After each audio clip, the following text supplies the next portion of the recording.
মহিষের তো আবাদ মোটামুটি করলে তো প্রজনন হয় মানে হ্যাঁ গাভী আমার এলাকায় অধিকাংশ গাভী মোষ, আমি বলদ মোষ খুব কম, বলদ মোষ নাই, গাভী মোষ। গাই মোষের সুবিধাতে দুধ পায়, সুবিধায় দুধ ধ্যান যাচ্ছে, দুধটা দিয়ে রাখাল কিষিনের খরচ হয়ে যাচ্ছে, প্রত্যেক বছরে একটা করে বাচ্চা পাওয়া যাচ্ছে। একটা বাচ্চা এই 4 মাস 5 মাস পরেই দেখা যাচ্ছে 80-90 হাজার টাকা বেচা হয়ে যাচ্ছে। না মোষের পাঁচ উন্নতিটা বেশি।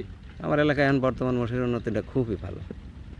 তাহলে ইচ্ছা জাগে নাকি আপনার? আমার ইচ্ছা জাগে, মহিষ আমি পালতে চাইছিলাম, তো আমার একটু লোকজন কম, এই জন্যে আমি আর ঝামেলার মধ্যে আসি না, একটু ঝামেলা হয়।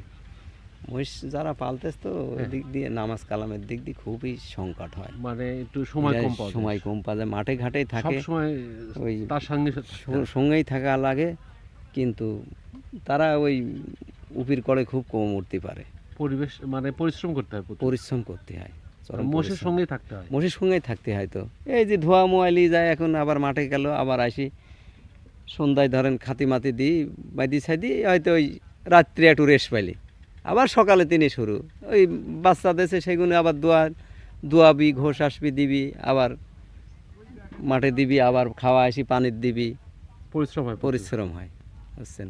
ধন্যবাদ। পরিশ্রম হয় কিন্তু কামাই হয়, আল্লাহ ওই সব দিক দিয়ে পোষায়, জানেন একটু কামাইয়ের দিক দিয়ে থাকলে পারে, আসান পরিশ্রমের কথা আর মনে থাকে না, এইটাই হলিকা মূল ঠিক কথা, আছে, ধন্যবাদ। বুঝছেন?